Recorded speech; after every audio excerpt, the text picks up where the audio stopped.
আর দর্শন পেলে মনটা ভালো হয়ে যেত আরও। সাধারণত সেখানে ভিড় লেগেই থাকে, বিশেষ করে সকালবেলার দিকে। যেহেতু বিকালবেলা যাওয়া হয়েছিল, একদম নিস্তব্ধ, চারিদিকে শান্ত হাওয়া, একদম ফাঁকা, মানে কি একটা দোকানপাটও খোলা নেই। বিকালবেলাতেও খোলা থাকে না, সকালবেলাতেই পুজো আর্চা, এখানে ভিড় ভাট্টা, এদিক থেকে এ ডাকে ওদিক থেকে ও ডাকে, বাটা নাও বাটা নাও, সেটাই পুরোই শান্ত নিস্তব্ধ। বেশ ভালোই লাগছিল যে ফাঁকা, একদম কেউ নেই। প্রার্থনাটাও সুন্দরভাবে, সে বাবা ভেতরে আছে কিন্তু প্রার্থনা তো প্রার্থনাই, গভীরভাবে করা গেল, মনটাও শান্ত হয়ে গেল, বেশ ভালো লাগলো। তোমরাও দর্শন করে নাও, চারিদিকটা দেখা হলো। যেহেতু মন্দির বন্ধ থাকার জন্যে ভেতরে আর যাওয়া হয়নি, তাই বাইরেটাই ঘোরাঘুরি করা হচ্ছিল।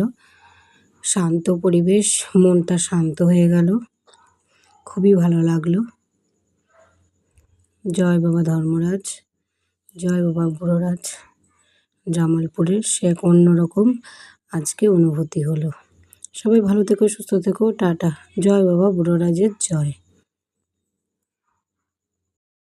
এখানে দেখো মা আর বোনের মেয়ে শিবের সঙ্গে ছবি তুলে নিয়েছে। জয় গোপাল।